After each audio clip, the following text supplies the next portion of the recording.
বারবার দলবদল, মেরুকরণের রাজনীতি, উস্কানিমূলক ও বিতর্কিত চোখা চোখা কথা বলে সংবাদ মাধ্যমে ভেসে থাকার চেষ্টা, কখনো পুলিশ প্রশাসন, কখনো দলের নেতাদের আক্রমণ করে কুকথার ফুলঝুরি। অভিযোগ প্রতিবারই তার মূল টার্গেট থাকে ব্যক্তিগত স্বার্থসিদ্ধি। আর এবার তো একেবারে বাবরি মসজিদ গড়ার সংকল্প। সব মিলিয়ে ভরতপুরের বিধায়ক হুমায়ুন কবিরের দ্বিচারিতার ঘটনায় প্রবল তিতিবিরক্ত মুর্শিদাবাদ। অন্যদিকে বিজেপিকে তোল্লায় দিতেই হুমায়ুনের এহেন তৎপরতা বলে মনে করছে রাজনৈতিক মহল। ভোট আসলেই হুমায়ুন কবির দল বদল করেন বলে একের পর এক তথ্য ছবি তুলে ফেসবুকে পোস্ট করেছেন মুর্শিদাবাদের বাসিন্দারাই। বিজেপি নেতাদের সঙ্গে হুমায়ুনের ছবি তো রীতিমতো ভাইরাল। এর আগে কংগ্রেস ছেড়ে প্রথমে তৃণমূল, পরে বিজেপিতে যোগ দেন।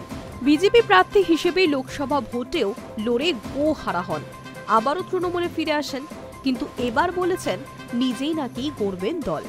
রাজনৈতিক রংবদলের ঘটনায় প্রবল বিরক্ত মুর্শিদাবাদের ভোটাররা। বিষয়টিকে যে গুরুত্ব দিচ্ছেন না তা শুক্রবার স্বীকার করেছে কংগ্রেস, সিপিএম ও তৃণমূলের নেতারা। গত কয়েক মাসে নানা দলের নেতাদের সঙ্গে যোগাযোগ রাখছিলেন বলেও অভিযোগ।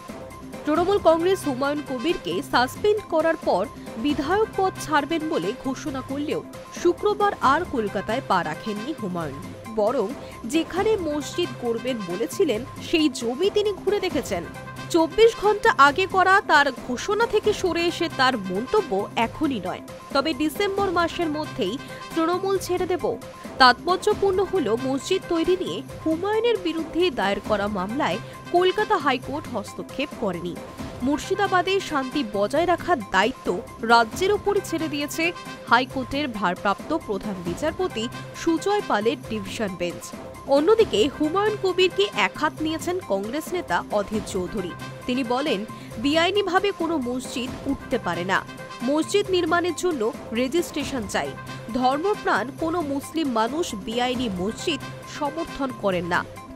High news network.